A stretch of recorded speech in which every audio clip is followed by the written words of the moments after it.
জুমার রাত, বৃহস্পতিবার সন্ধ্যা থেকে নিয়ে শুক্রবার সন্ধ্যার আগ পর্যন্ত পরিমাণের সবচাইতে বেশি করতে হবে যে আমলটা, সেটা হলো দুরূদ শরীফের আমল।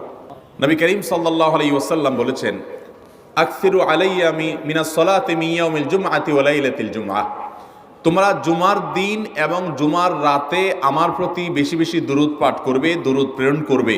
ফা ইন্না সালাতাকুম মা'রুদাতুন আলাই, কারণ তোমরা যে দুরূদ পাঠ করো এটা আমার কাছে পেশ করেন আল্লাহর ফেরেশতারা, এবং রীতিমতো নামধাম সহকারে আল্লাহর একদল ফেরেশতা নিয়োজিত আছে। তারা বলেন, আল্লাহ, হে আল্লাহ রসুল, আপনার অমুক উম্মত, অমুক অনুসারী, আল্লাহর অমুক বান্দা পৃথিবীর অমুক প্রান্ত থেকে, অমুক দেশ থেকে, অমুকের সন্তান, সে আপনার প্রতি দুরূদ পেশ করেছে জুমার দিনে, জুমার রাতে বা অন্য সময়ে। এটা নবী করিম সাল্লাল্লাহু আলাইহি ওয়াসাল্লামের কাছে রিপোর্ট দেওয়া হয় আল্লাহর নিযুক্ত ফেরেশতাদের মাধ্যমে। এই জন্য শুক্রবার দিন এবং রাত, অর্থাৎ বৃহস্পতিবার সন্ধ্যা থেকে নিয়ে শুক্রবার সন্ধ্যা পর্যন্ত